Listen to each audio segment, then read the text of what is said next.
Live. Round 4 of 4 Modern. We are Dayton Magic Club coming at you from Epic Loot in Central Ohio. Guys, if you're in driving distance of Centerville, Ohio, and you're not coming out here to play Magic at Epic Loot, I don't know what to tell you. You fucked up. What? So, it's true. It's absolutely true. You made a poor judgment call at the very least. So, anyway, we're Dayton Magic Club. We like to bring you guys coverage of local tournaments here in the Dayton area. You come on in. Come on in. You Come on in. say hi This to is the your people. store. Yeah. You don't have We have Dave Pitstick, one of the owners of Epic Loot, monitoring us, making sure we're not. Who we got on the camera? We have Mike Barlow versus Kyle McDaniel. That's table 1. I don't know what they're playing. I bet I know what Mike Barlow's playing, though. I have a feeling I know. I bet it's Blue-Black Fairies. And I bet we're going to see a lot of foils. Yes. He loves Blue-Black Fairies. Yes, he is. And so it's great to see some pretty high-dollar like foil bitter blossoms and stuff out of Mike Barlow. Yeah. Kyle McDaniel, it's really hard to pin that guy down. But anyway, we're just talking about how great these tournaments have been tonight. This is round 4 of 4. These guys are undefeated. And the Blue-Black Fairies is one of those decks that it makes a lot of sense that it's going to gain popularity with the recent bannings. It saw when Bitter Blossom got unbanned, we saw it kind of sort of came back. It made top 8 at a couple large tournaments every now and then. Yeah. And now that Treasure Cruise is gone, more importantly, that there's no more Blue Red Delver being played, and Birthing Pod being gone also makes the format very different. Blue-Black Fairies could very well be a deck. Kyle showed us his hand and I didn't catch it. Same. But hopefully you did at home. Yeah. Tell us what cards he showed you. So the situation with fairies is, traditionally, like the zoo decks have been good against it. Yeah. Where's Kyle McDaniel's playing Affinity. This could be really interesting. Yet again, another deck that kind of got buried under the popularity of Blue Red Delver. So. I think Affinity, if it's not like on the very short list of decks to beat in Modern, I think that it just is one of the. If your deck right now if you were testing for a large Modern tournament, and you couldn't beat Affinity, I go back to the drawing board. If you didn't have a plan for Affinity, I think it's going to be the low end defining of the format.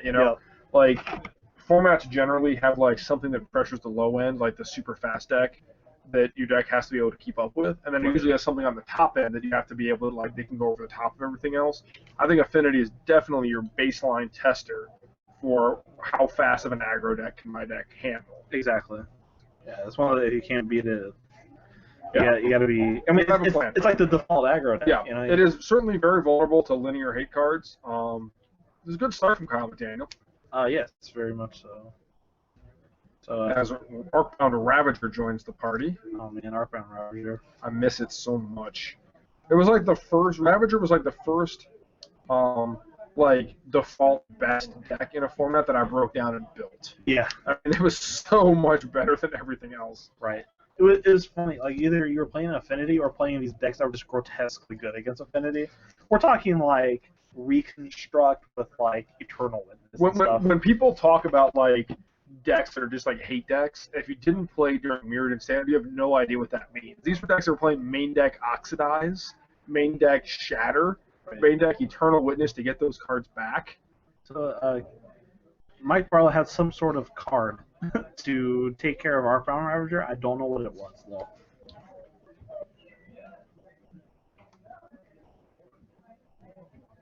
Yeah, no, Birthing Pod's really bad in Legacy. Anyway, carrying on with the next. Hey, I played in McFit, and it's not very good. It's a lot of fun. If it's a terrible pile. So we have a Scion Muna, I believe. That looks like it could be a Scion Muna. It could be anything because it's foil. And no, that's a Vendilion Click. Oh, nice. I wonder who. I'm pretty sure it is. Yeah, I love to know what the blue player cast on Ravager as well. Actually, I don't have any. There's no way it's like a main deck like Nullify or what's the one? A Null. Like, that would be awesome. I would call it Judge. Hello. Although it's worth pointing out, Mike and Kyle did actually draw. They just agreed to play on camera. Right. For us, yeah. For us, fancy people. So Mike Barlow no drops to 18 off of the attack from the signal. And that is a cranial plating, Yes. which is the card that makes Affinity such a potent threat. Yep. Definitely the explosive, capability of Affinity is closely tied to how powerful cranial plating is. Which, fun fact, modern legal card and wildly underplayed modern creature, Doran, Siege Tower, really hilariously good against cranial plating. Yep. Who would have thought? So this is a blink moth nexus and a signal pest attacking, and so my Barlow. This is interesting. So Kyle can equip this at instant speed. Yeah. So Barlow needs to be careful on what he decides to kill. I don't like the blink moth won't kill this turn, but it would be 1, 2, 3, 4, 5 poison, or sorry, 6 poison as a matter of fact. Is that an Ink Moth Nexus or Blink Moth? It is. I think it's a blink moth. Blink Moth, the non-poison one. I think it's the poison. Ink Moth. Ink moth. I'm sorry. You fool. Is it ink moth or blink moth? The one that's attacking right now. They're really hard to tell apart from this distance. Yeah, this is game 1, so if it wasn't a null, that would be the most ridiculous thing ever. I have a feeling it's not a null. I just can't. I wish it was. I hope that it is. And another galvanic blast. That's a good magic card. So Barlow will be taking some poison and some regular acid damage. That regular ass damage is what gets you. It creeps up on you. So he's going to be taking 3 poison because of a pump from another Nexus, and an Ornithopter now has a cranial plating attached to it. There's no way for man to Oh, live. it's Blink Moth. Okay, never mind. So that's just regular damage. Regular ass damage. So it was 3 damage. So Barlow's at 15.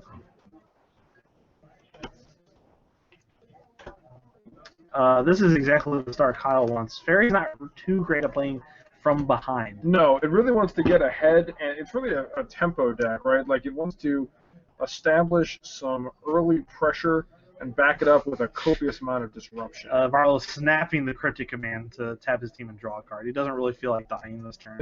No, huh? Yeah, who would have thought? And Kyle with the follow cranial playing. So, yeah, I think Barlow's kind of in rough shape. He doesn't have a way to get these guys off the board. Right. He needs to rip, like, multiple smothers or something, you know. I do know. Oh, okay, so Modern Masters Blink Moth. Gotcha. I believe there is an Ink Moth and a Blink Moth in play. So both of them are in play, but the turn that it was attacking, I think it was the Blink Moth.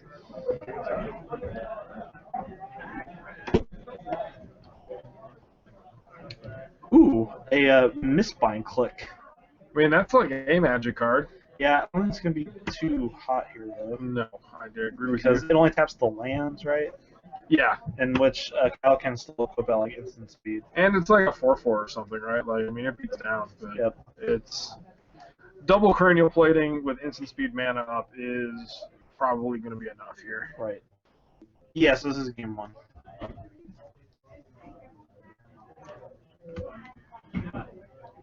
We're going to clear blocks. This is going to take, Jesus, 1, 2, 3, 4? 4? That it? Okay. So Barlow down to 11, I believe.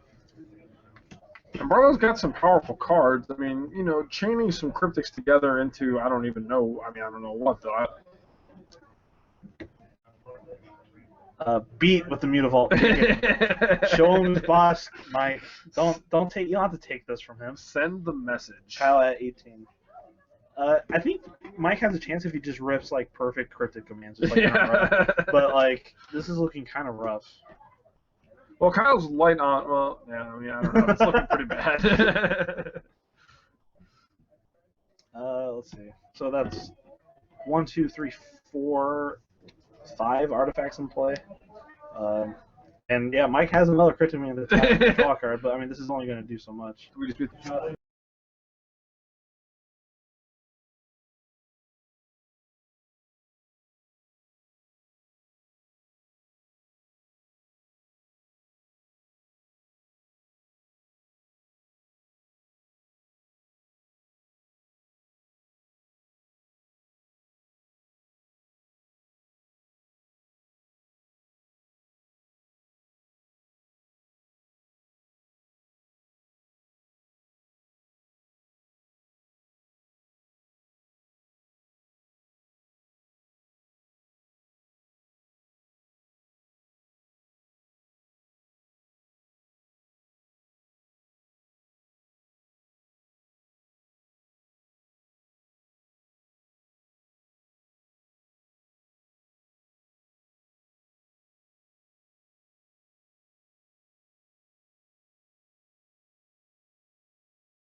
And we should be back, I think.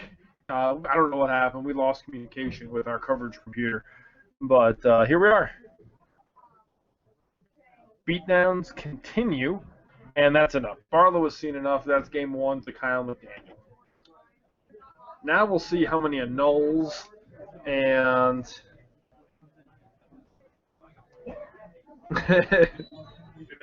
We're back. I think they can hear us. Yeah, they should be. People are making fun of Barlow having foiled out fairies and then Theros Thoughtseizes. Oh, well, I mean, you know, I have new bordered polluted deltas in my rug delver deck. Yeah, that's because pretty embarrassing. That's because you're an idiot. Yeah.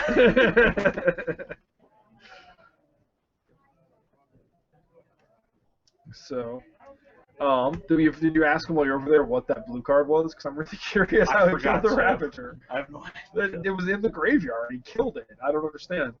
It could have been.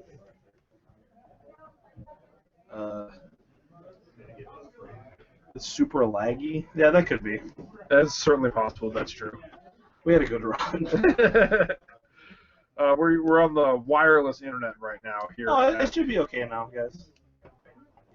Yeah, it works fine for me, and I'm on my phone without Wi-Fi, so get better internet, I guess. Can you guys hear America. us? Can you guys hear us? Like, that'd be a cool thing to know. Yeah, it would be kind of cool, wouldn't it? Once the Twitch lag catches up. Wireless internet right now here. Okay, yeah, they can hear us. All right, So cool. if we're lagging or whatever, it's your fault. Anyway, because we're professionals and we blame everything on the viewers. Yeah, the viewers and Twitch. What do they know? We blame Twitch a lot. Yeah, well, I think it's actually not Twitch's fault. We just have to start using the wireless internet. The wired internet's worse? It like drops out. That's weird. It's not good. Not good. So you are Mike Barlow here. Okay. What do you draw this game up in this game 2? What has to go differently for you to win this game? You need spot removal and a clock. Bitter Blossom seems good here, right? Bitter Because it Blossom clogs up the seems air, which is really Yes. relevant. And like the one damage a turn doesn't really It's preventing like 7 damage. Right, yeah, stuff with like cranium plating. It's like basically force field. Yeah, like cryptic command's actually like not too great, right? It's No, like, it costs 4. and like what and are you like countering, like an ornithopter? yeah, it's like, good, and like you bounce an ornithopter. Like what is Yeah. that? Yeah. I think maybe you can make an argument for on the play, but on the draw, I do not want cryptic command in my deck. Yeah. I want like Thought Sees You, Spell Starter Sprite, a play, click you, and then like Mistbind click you. Yeah. Like you want to play every turn. That's definitely more of the fairies game plan, right? Right. It's you have these like really disruptive threats. Actual, we haven't- no clue what killed the Ravager. No idea. We will find out because I'm really curious. Yeah. I'm gonna go ask him right now. Are you? Entertain the people. All right. Brian's gonna go figure out what that card was. This is important to me. It is a blue card. Could it be? I have no idea. Well, Brian's on the case. Our man on the floor, Ryan Johnson. Gonna go figure out what blue card killed an Arcbound Ravager. Could he have like the modular wait, it comes into play with the +1/+1 counter. You can't really like squelch it or whatever. Not squelch, but, you know, countering a triggered ability. I don't think that really works. Hold on to your butts. What was it? Reality Shift. Apparently it was a reality shift. Reality Shift is a new card from Faith Reforged. Okay. It exiles a creature, Okay. and then that player manifests their top card. Oh. So he manifested, and Kyle immediately turned up. It was a Signal Pest. Oh, And okay. so Kyle immediately turned it face up for the 1 mana casting cost. Okay. So yeah, Reality Shift. Reality That's Shift. kind of a spicy one, actually. There you go. Yep. Siege Rhino got it. It is legal. It is legal. It's legal Yeah. effective tonight. It super is legal. This is the first time it's ever been legal. Legal as of midnight today, I guess. Yeah. So sweet. Kind of a cool one. Yes. Kind of a spicy one. I know I've been looking at it in standard for blue-white control as a way to answer the dragon. What's it Various called? stupid cards. Yeah, the big pro-white dragon that is hard for blue-white control to deal That with. seems shady as hell. I wouldn't say it's shady. Like, I mean, the card's legal. He's allowed to play with it. Yeah. It is kind of like hard, you know, like the set hasn't been out for very long, so getting the cards might be a problem. Yeah, it's tough when you have to go out and buy like $30 monastery mentors or whatever. I think it really affects the kind of decks you see on day one, right? Especially the FNM level. For sure. Yeah. So it's kind of nice that, I mean, that's why Epic has sealed instead of standard. Right. When it's like a release day. Like when your cards are barely illegal. Yeah, I see what's going on here. Mm-hmm. But yeah, so and then if you're kind of McDaniel, you just want more of the same, right? Like fast clock it under the disruption, and then just power through like his one toughness guys. Like, Yep. Seems reasonable. Yeah. But being on the play from Mike Barlow, we could see that real disruptive fairies rollout, where you basically felt like you just never got to do anything. Yeah. And that's like the specter of fairies, right? If you played in that standard environment. Mike Barlow, I think he also plays like Bile Blight in his fairies deck. Yeah, I think so. He's a man that loves Bile Blight. I know he Yeah. plays mono black aggro in standard, and I've got blown up by Bile Blight a time or two. Yeah. But yeah, so we'll see. Yeah. It's a fascinating card. I mean, obviously the dream with Manifest in Legacy is Phyrexian Dreadnought. You're starting to will talk about that one. You have the Cloud Form that gives it hexproof, and then so you have like a 12/12 trampling hexproof guy pretty quickly, Nice. and you can like Enlighten Tutor to the top of your library, and then Cloud Form it into play. Right. I mean, it's like I'm not saying it's good, but it's a thing. It's pretty cute. And we all know that cute is just as good as Cute is what we do. So All right. Mike Barlow's going to start at 17 life. And I think we're going to be starting at 15 life. Why not? That's a thought he's pulled to the I think front. it's the duress. Maybe. Oh, I want to be duress so bad. It is duress. Well, we got a cranial plating or complete whiff? Looks like complete whiff. All right. Oh, no, you got a cranial plating. Nice. Awesome. Yeah, there you go. All right, so that was well worth it. Faux show. So Kyle just plays his hands. Yep. All right, nice Midnight duress. Ornithopter Signal Pest, Mox Opal, Land. Yep, and that's a Bitter Blossom from Mike Barlow. Now, see, that's timely because as impressive as that turn was, it doesn't actually do anything. Now, the Signal Pest is potentially a problem, but this is the last turn it can attack freely. Or another signal. Oh, pest. that's actually really good. Jeez. This is the kind of draw Kyle definitely wants on the draw. Yeah, for sure. I mean, also on the play, but I mean. Imagine if he had the cranial plating. He could have cast that Jeez. on turn one. Good lord. So he's willing to trade away one of these signal pests. How's this? This looks like a McDaniel click to me. No? No, Oh, it's a spell stutter sprite just as a yeah. blocker. So he's going to block down both the signal pests. I like Seems it. reasonable. Yeah, Kyle's out of cards, right? Like, you're not going to... He's going to take 1, 2, 3, 4, 5 Yeah, take a bunch. from the Midnight and the Ornithopter. And a token. Yep. So Mike is now at 12. Yeah, I mean, it's the beatdown plan. He could stabilize here, though. He could. Oh, yeah, for sure. He does need, like, a real removal spell, though. Like, a bit of... Oh, God. That's an Etched Champion. That's a good Magic the Gathering He card. needs a counterspell. Like, right now. Right now. Oh, No. Cryptic Command would have been pretty good there. Yeah, but like we say, you probably took them out. Yep. On the... I mean, I think I would take them. I'd take him out. Yeah, me too. Play or draw, really. But Just get him out of there. get that nonsense out of here. Get that garbage out. So, yeah, Mike needs, like, real removal spells, and...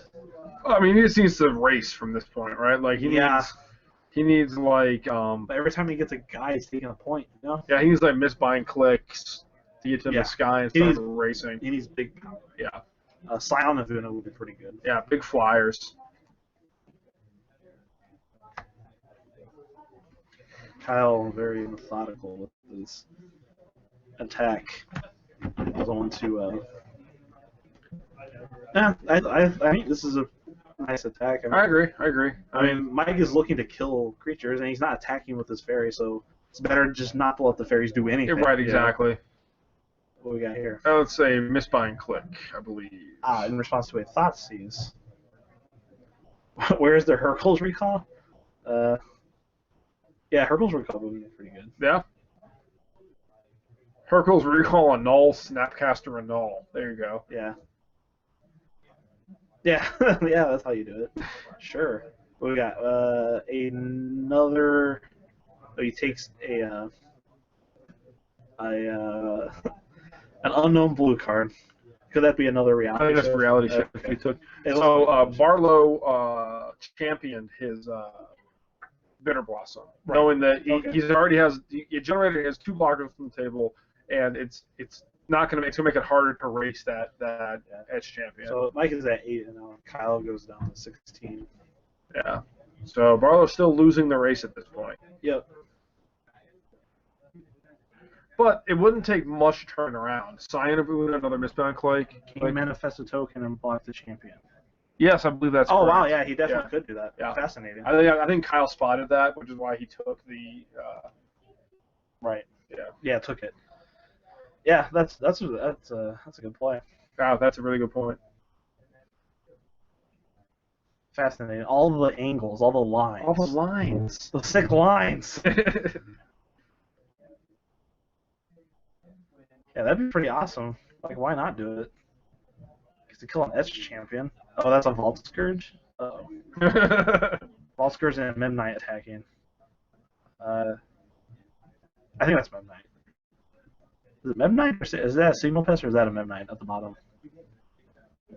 That's a Memnite, Okay. a promo Memnite. So these are 2 1/1s attacking? This is an interesting attack. And Barlow decides to double block. Or block 1 of each. Oh, you got to get that Vault Scourge on the table right now. Oh, of course, yeah. Because we're in a very... I mean, if Barlow's going to win, it's a very tight race. He's really got to get... So Kyle's going protect to his life total. gain 1 life. So Kyle is at 17. Barlow's at 8. Kyle goes down to 13. Barlow's got a grip, right? He's got plenty of cards. So he could have all kinds of stuff. Yep.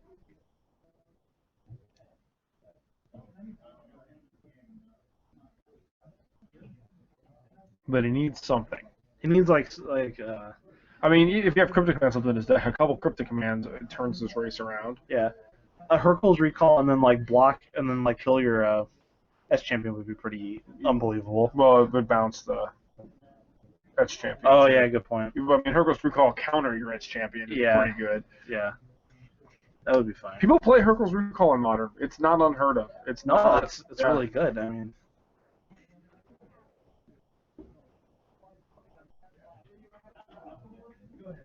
Oh yeah, yeah. Barlow having a Mutavault is important. Big game. Yep. You know, like how many attack steps does it take to for Barlow to pull ahead? Not many. Right. You know, if you can hold Kyle off, Kyle's out of gas. Kyle's at 13. He's gonna go to 9. Assuming Barlow has a fistful of reactive spells, I kind of like his position. Yeah, me better. too. Me too. Affinity's really linear, all-in aggro deck. Right. Yeah, Hercules Recall and Fish is a good call. I like that. Thoughtseize use, says Mike Barlow. That's a Glimmer Void. Kyle running the sick bluff. Yep. Pay 2 life, look at my Glimmer Void. Hope it was worth it. It was. Do it again. Snap, do it again. So, I guess now we have to just be asking what is Kyle looking for. I think Barlow's in pretty good position. Cranial Plating would be good from Kyle. Yeah. Something he could suit up the Ornithopter with and force Barlow to block with his only clock, his only real clock. I think this will take Barlow to 6. All right. Now, if you're Barlow, your first instinct here is like this snap block, but you do have to worry about electrostatic bolt, which we've seen out of Kyle. Well, Kyle thinking about it for a second. I think if you want to sell that, Ooh, our pound ravager. well, that's good. It's a good start. Yeah. Our pound ravager can be pretty potent. Of course, you don't want to just go all in on Ravager and get a reality shift in. Yeah, that would be a nightmare. Or like echoing truth, or I mean, whatever. You know. Alright, so activating his Mutavault. Yep. He's gonna get in front of the Etch Champion. I think at this point you have to get rid of Etch Champion while you can. Yeah. It makes Ravager bigger, but like you're so much easier to deal with the rest of doing some math, seeing how hard Kyle can go all in on the Ravager. Yeah. So yeah, that's what he's trying to figure out now is like, why does he need a block just to make sure he doesn't die to modular? Right. Modular, for people who didn't play, like in the Ravager Affinity era, Yeah. like no one caught that Modular was as good as it was forever. Yeah. People played Arcbound Worker in Affinity Yeah. because Modular was so good. Yeah.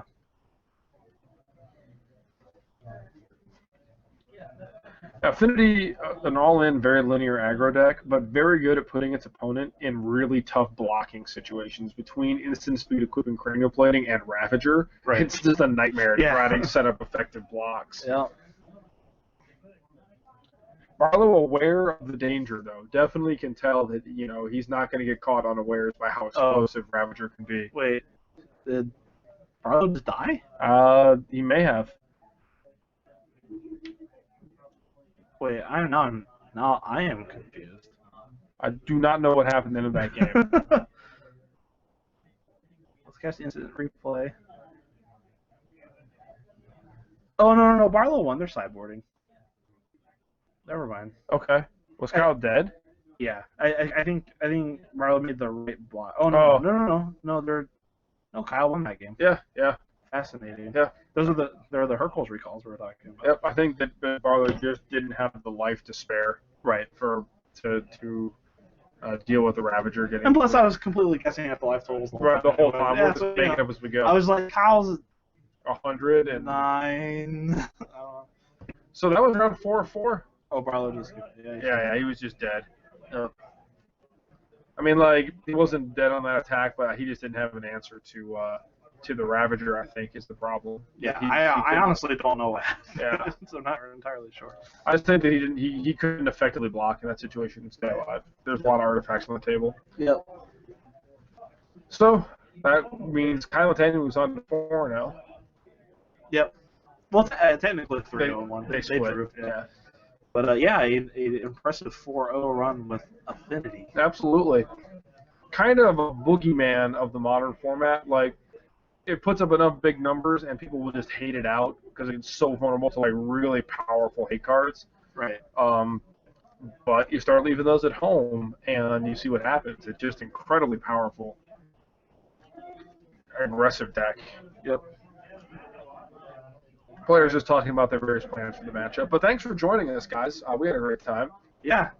This was also I was not anticipating such a viewership. Yeah, and we have great diversity of modern decks on camera here. I think we saw like 8 different decks. Yeah. So we did. Hard to beat that. No junk. No junk. No scape shift. No scape shift. There was scape shift in the room. Yeah, which I think was 2-1. Yeah. Rob Holt was playing Tron, I know for sure. He was trying to find Ugin, so the tournament started, couldn't find Ugins. Oh. But he ended up picking up a loss or 2 along the way. Yeah. A lot of very aggressive decks. There was definitely some other Zoo going around in the room. Yeah. We saw Goblins on camera. We saw Burn. We saw Affinity. Definitely people decided they wanted to, it's a thing in an unknown format. People sometimes just want to just punish people for being creative, right? If you want to brew up something and it's got some rough spots, Affinity doesn't give you much time to figure out where the problem is, right? Exactly, yeah. So, yeah, guys, thanks for joining us. We're Dayton Magic Club, broadcasting live from Centerville, Ohio, here at Epic Loot. And I'll say it one more time. If you live within driving distance of Epic Loot, you should be playing Magic here at Epic Loot. Great store. It's sick, unreal. Great turnout. Great player base. You can play any format you want. Yep. So, Like the old saying goes, control decks suck in Modern. yeah, there's not a really good one. Yeah, I agree. I was like, well, I don't know about that, but I was like, yeah, never mind. Yeah. Yeah, you're probably right. Unless you count Escape Shift. I would say Escape Shift is a control deck. I mean, depends, right? Like, it's got a bunch of sweepers and counter spells. Yeah. But, yeah, I think that's about it from us. Yeah. So tomorrow, pre-PTQ at Mavericks. Yes. Standard format. Day after that, the Star State games IQ here at, I think, noon. I think. Don't quote me on that. Don't show up at noon and be sad when you can't play. Yeah, check out the website. Yeah, but there's for sure Legacy at 2 p.m. And if you're not here playing Legacy at 2, what is wrong with you? Yeah. So It's going to be sweet. I'll definitely be here. Post-banning Legacy should be, see some God. interesting stuff. my nimble monkeys are gonna have thresholds. Get those Curdates out. Yep. I'm gonna play them in Modern apparently. Yeah, there you go. So so we'll be back next week, next Yep. Friday. Yep. No streams this weekend. We're Everyone's playing. busy/playing, so you should come out and play some Legacy, play some Standard. It'll be a good Absolutely. time. All right. Thanks, guys. See ya.